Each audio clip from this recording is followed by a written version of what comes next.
जय श्री रामकृष्णा, जय माँ शारदा। आज की ये वीडियो सभी उपासकों, साधकों और स्पिरिचुअल एस्पिरेंट्स, पर्टिकुलरली वो सारे लोग जो नाम जप को कर रहे हैं, करना शुरू किया है या फिर जिन्होंने बहुत टाइम से कर लिया है, उनके लिए बहुत ही ज़्यादा खास है। आज मैं कोशिश करूँगा कि नाम जप करने के बाद जो लीलाएं होती हैं उन पर कुछ गहरी रोशनी डालने की। सबसे पहले आप देखेंगे कि अगर आपने नाम जप करना चालू किया है, एक चीज़ होगी आपके साथ। अचानक से आपको लाइफ में हो सकता है कि बहुत सारी मेंटल एक कहीं ना कहीं कंफ्यूजन आना स्टार्ट हो जाए। अचानक से आपको लाइफ में बहुत सारी प्रॉब्लम्स अलग अलग एरियाज में दिखनी चालू हो जाए। अचानक से ही लाइफ में बहुत सारी चीज़ें बिगड़ने लगें। अचानक से ही कुछ लोग आपके जीवन से दूर होने लग जाएं। कुछ ऐसी चीज़ें, कुछ ऐसे आप बोल सकते हैं कि कुछ अटैचमेंट्स जो बहुत करीब थे आपके दिल के, वो आपसे दूर होने लग जाएं। अब ऐसा देखकर आपके मन में एक विचार आएगा कि यार, अब तक तो सब बढ़िया चल रहा था, अब तक तो सब बिल्कुल ठीक था। जैसे ही मैंने नाम जप करना चालू किया, जैसे ही मैंने साधना चालू करी, ये दिक्कत क्यों आ गई, ये दिक्कत कैसे आ रही है, ये क्या हो रहा है मेरे साथ। और इसको सोचकर आप घबराएंगे, इसको सोचकर आप विचलित होंगे। पर यही समझने का विषय है। सबसे पहले जब ऐसी कोई चीज़ आपके साथ होगी, इसका मतलब ये है कि बहुत तेजी से, बहुत जल्दी जल्दी आपके प्रारब्ध कट रहे हैं, ताकि आपका जो नेगेटिव वाला कोटा है वो जल्दी ख़त्म हो जाए और आप बहुत जल्दी नेगेटिव से ज़ीरो पे आए, ताकि पॉजिटिव कोटा अब चालू हो जाए। ये ईश्वर की लीला है, ये नाम जप की महिमा है। तो ऐसा अगर आपके साथ कुछ हो रहा है, नाम जप चालू करने के बाद आपकी प्रॉब्लम्स बढ़ रही हैं, आपके लाइफ में चैलेंजेस आ रहे हैं, अचानक से आप देख रहे हैं कि जो लोग बहुत ज़्यादा भोगीवादी हैं जीवन में, जिनके ना कोई संयम है, ना आचरण है, ना उनके कहीं ना कहीं डेली कोड ऑफ कंडक्ट ठीक है, वो बहुत खुश हैं। और आप इतना कुछ करके भी एक गहरी कहीं ना कहीं दुविधा में फंसते जा रहे हैं, बहुत सारी उलझनों में उलझते जा रहे हैं। ऐसा सोचकर नाम जप को कभी ना छोड़ें, क्योंकि आपके प्रारब्ध तेजी से कट रहे हैं। इसको मैं इस तरीके से समझाता हूँ। मान लीजिए कि आपके घर में कोई त्यौहार है, अभी दिवाली कुछ महीनों में आने वाला है, तो दिवाली का एग्जाम्पल ले लेता हूँ। मान लीजिए कि दिवाली अब आने में 15-20 दिन या 1 महीने रह गया है, फॉर एन एग्जाम्पल। आप क्या करेंगे? इससे पहले कि आप घर को सजाएं, घर को बहुत अच्छे से डेकोरेट करें, आप घर में बहुत अच्छी अच्छी नई नई चीज़ें लेकर आए, सबसे पहले आप क्या करेंगे?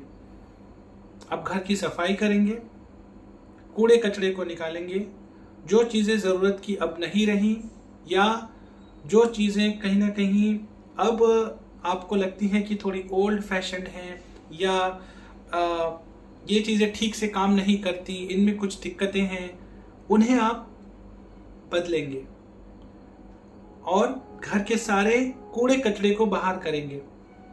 इसके बाद ही आप अपने घर को सजाएंगे, ठीक उसी तरीके से।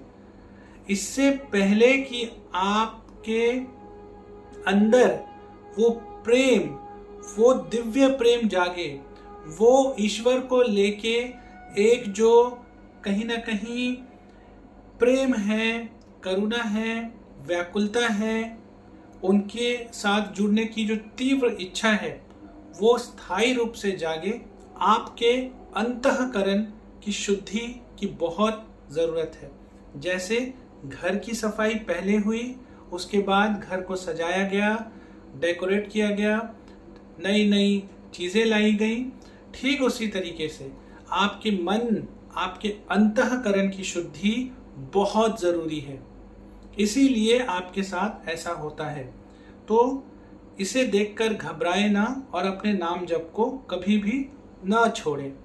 अब एक और चीज़ जो समझने की बात है, बहुत सारे लोग ये कहते हैं कि हमने तो बहुत पाप किए हैं, हमसे बहुत गलतियां हुई हैं, हमारे पिछले कुछ सालों का जीवन ऐसा रहा है जिसमें हमने बहुत अधार्मिक अनैतिक कार्य किए हैं, हमें उनका एहसास है। लेकिन क्या हम भक्ति के पात्र हैं? क्या हमें भक्ति करनी चाहिए? क्या हम वाकई ही में अगर खुद को सुधारना चाहें और अपने जीवन को ट्रैक में लाना चाहें, क्या हम जो हमने किया है उसकी पूरी रिस्पॉन्सिबिलिटी लेकर अपने इष्ट के सामने पूरी श्रद्धा, ऑनेस्टी, लॉयल्टी से एक प्रार्थना करें और अब से जीवन को एक नई दिशा, एक सकारात्मक दिशा देने की कोशिश करें। पर क्या हम उसके पात्र हैं?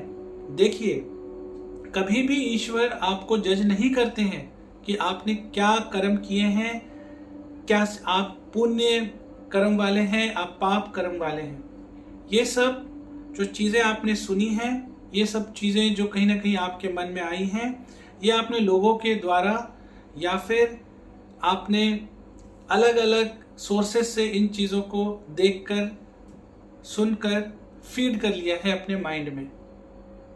क्या कभी ऐसा होता है कि आपने कभी किसी माँ को ऐसा देखा है, अगर उसके 2 बच्चे हैं, एक बच्चा अभी मट्टी में खेल कर आया है, कपड़े गंदे हैं, धूल लगे हुए हैं, कीचड़ लगा हुआ है, और दूसरा बच्चा नहा के आया है, फ्रेश होके आया है, अच्छे कपड़े पहने हुए हैं, क्या माँ दोनों बच्चों के बीच में कोई भेदभाव करती है? अगर दोनों में से कोई भी बच्चा रोने लगे या दोनों रोने लगे तो माँ दोनों को गोद में उठाएगी, दोनों को एक ही समान अपना अटेंशन देगी, अपना उसके हृदय में जो प्रेम है वो दोनों के प्रति सेम रहेगा। उसमें कभी भी ऐसा नहीं हो सकता कि इस बच्चे के लिए ज़्यादा प्रेम, उस बच्चे के लिए कम प्रेम, इस बच्चे के लिए ज़्यादा प्रेम, इस बच्चे के लिए कम प्रेम। ये सारी जो चीज़ें हैं, ये हम क्योंकि भ्रम में जी रहे हैं और ये सब चीज़ें हमने सुनी हैं, ये सब चीज़ों को हमने बिठा लिया है अपने अंदर, लेकिन ये सत्य नहीं है। ईश्वर कभी भी आपको जज नहीं करते। एकमात्र ईश्वर ही हैं जो आपको बिना किसी जजमेंट के, बिना किसी, आप यूं समझिए कि जिनके साथ बिना किसी आप फियर के आप जैसे हैं जो हैं शेयर कर सकते हैं। ईश्वर से प्रेम करिए, ईश्वर की साधना करिए, ईश्वर का नाम जप करिए, ईश्वर की सेवा करिए, ईश्वर को जानने में समय दीजिए, डरिए मत। एकमात्र आपके प्रभु, आपके इष्ट ही हैं जिनसे आप खुलकर सारी बातें कर सकते हैं।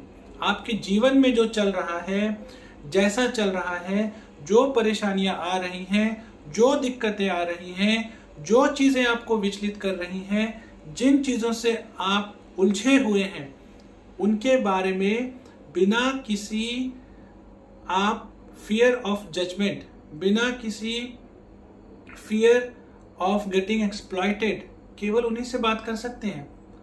जीवन में मित्र होंगे, यहाँ तक कि पेरेंट्स होंगे, यहाँ तक कि रिलेटिव्स होंगे, सब आपको जज कर लेंगे। एक समय पे आपको दिखेगा जब बहुत सारी चैलेंजेस हैं, जब बहुत सारी दिक्कतें हैं, तो आप केवल अकेले हैं, कोई नहीं है। लेकिन उस ईश्वर ने आपका हाथ थामा हुआ है। भले ही आपने उनका हाथ ना थामा हो, लेकिन उन्होंने आपका हाथ थामा हुआ है। और ये होता है और ये समझने की बात है। इसलिए कभी भी यदि आप नाम जप करना चाहते हैं, आपका पास्ट लाइफ कैसा रहा है, आपने क्या किया है, क्या आचरण है, क्या हैबिट्स रही हैं, किस तरह का बिहेवियर रहा है, डजेंट मैटर। आप पूरी ऑनेस्टी से, पूरी श्रद्धा के भाव से आज से, अभी से बदलाव लाना चाहते हैं, प्रभु के नाम जप को करना चाहते हैं और सच्चाई से, शरणागति से इस रास्ते पर आगे बढ़ना चाहते हैं, ये मैटर करता है।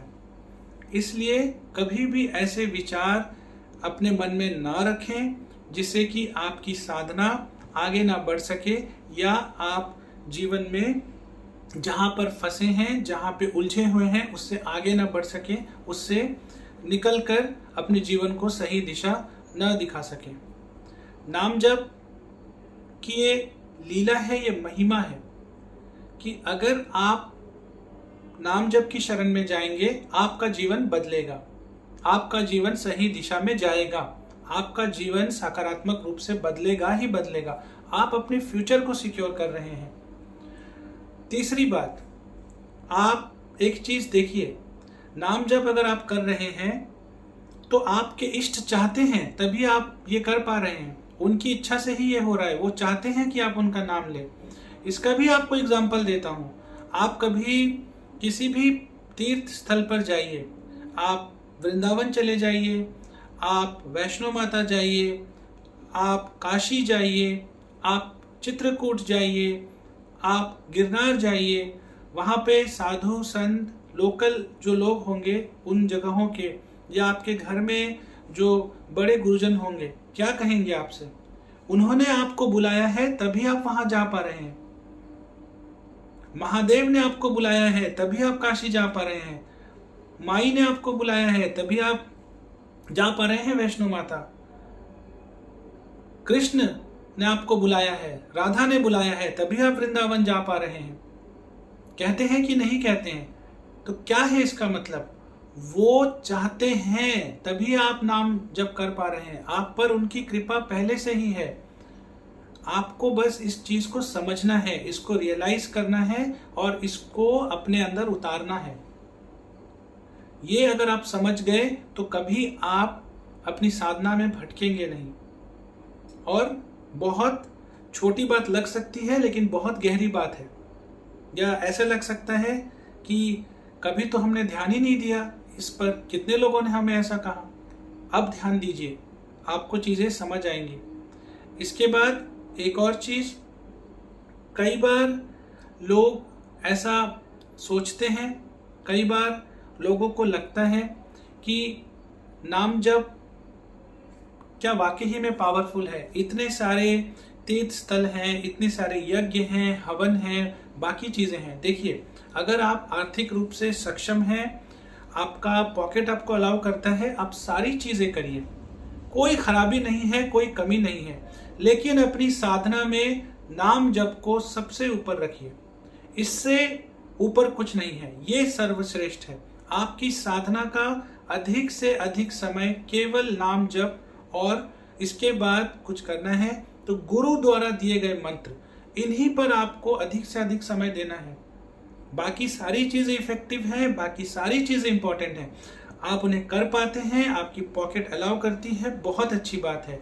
आप नहीं कर पाते हैं, आपकी पॉकेट अलाउ नहीं करती है, घबराने की बात नहीं है।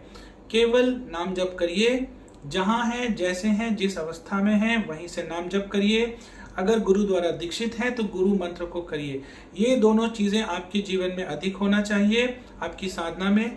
इसके अतिरिक्त अपने आचरण को देखिए, अपने खान पान पर नजर रखिए, अपने विचारों को देखिए, और अगर फिर भी समय है तो योग करिए, आप नाड़ी शोधन करिए, इसके बाद अनुलोम विलोम करिए और स्व अध्याय करिए। इतना पर्याप्त है। लेकिन अधिक से अधिक समय केवल आपको नाम जप और गुरु द्वारा दिए गए मंत्र पर ही फोकस करना है। उम्मीद है आपको आज की वीडियो अच्छी लगी। इसी तरह की योग, भारतीय संस्कृति और आध्यात्म से जुड़ी हुई वीडियोस को देखने के लिए आप हमारे चैनल को सब्सक्राइब कर लीजिए और नीचे बेल आइकन को प्रेस कर लीजिए।